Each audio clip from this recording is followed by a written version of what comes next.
আসসালামু আলাইকুম। Rangpur cadet coaching online class, সাথে আছি আমি আরিফুল ইসলাম আরিফ, সহকারী শিক্ষক, ভাষা ও সাহিত্য, বাংলা।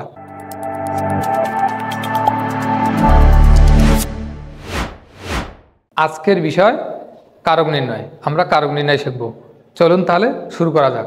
39 নম্বর লেকচারে revision, lecture 9 B17। Begum Rokeya Sakhawat হোসেনকে নারী জাগরণের অগ্রদূত বলা হয়। 1900 শতকে নারীরা যখন পিছিয়ে পড়েছিলেন, শিক্ষা থেকে বঞ্চিত হয়েছিলেন, তিনি কেবলমাত্র তার প্রচেষ্টায় এই শিক্ষা আন্দোলনটা কী করেছেন, ত্বরান্বিত করেছিলেন। এবং বেগম রোকেয়া সাখাওয়াত হোসেন পরবর্তীতে তারই অনুপ্রেরণায় আজকে যে আধুনিক নারী, তারা সমাজের বিভিন্ন শাখায়, বিভিন্ন পেশায় নিজেদের কর্মদক্ষতাকে কাজে লাগিয়ে দেশ ও জাতির উন্নয়নে কল্যাণ সাধিত করেছে। বাকিটা আপনারা রিভিশন করে নেবেন। কারক কি?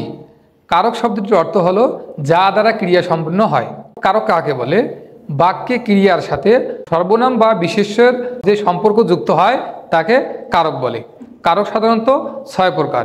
আমরা জানি কারক 6 প্রকার: কর্তৃ, কর্ম, করণ, সম্প্রদান, অপাদান, অধিকরণ। আমরা আজকে কারক নির্ণয় শিখব। 1 নম্বরে দেওয়া আছে বাপে না জিজ্ঞাসে মায়ে না সম্ভাষে। এটি হচ্ছে কর্তৃকারক। কর্তৃকারক আমরা জানি যে কর্তৃকারক চেনার উপায় কি? কে বা কারা দ্বারা প্রশ্ন করলে যে উত্তর পাওয়া যায় তাকে কর্তৃকারক বলে। তারপরে আছে রতনে রতন চেনে।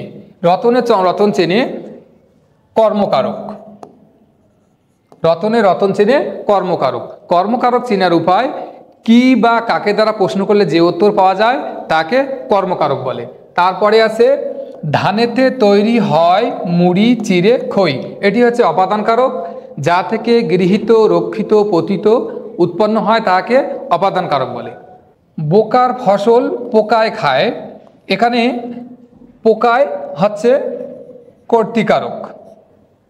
আমরা এর আগে কর্তৃকারকের সংজ্ঞা বলেছি যে কে বা কারা দ্বারা প্রশ্ন করলে যে উত্তর পাওয়া যায় তাকে কর্তৃকারক বলে। ধান থেকে চাল হয়, এটা হচ্ছে অপাদানকারক।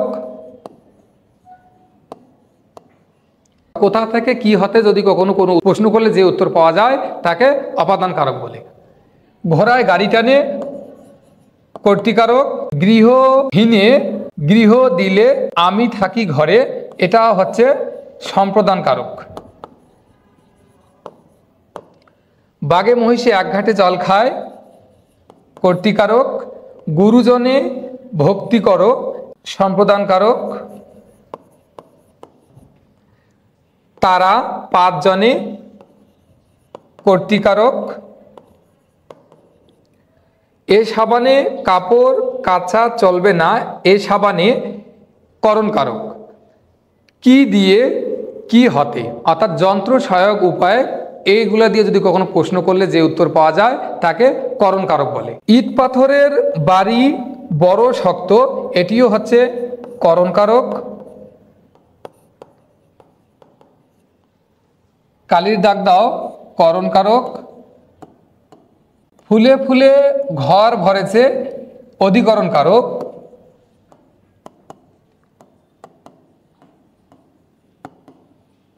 অধিকরণকারক। নতুন ধান্যে হবে নবান্ন, এটি হচ্ছে কর্তৃকারক। ভাতে পেট ভরে কর্মকারক। শোনার কথাটা হচ্ছে করণকারক। অণুতে গঠিত হিমাচল, এটিও করণকারক। আমরা জানি যন্ত্র সহায়ক উপায় দিয়ে যদি কোনো প্রশ্নের উত্তর পাওয়া যায় তাকে করণকারক বলে। বাষ্পে কল চালানো হয়, এটিও করণকারক। নীলা কলম দিয়ে লেখে, কি দিয়ে লেখে?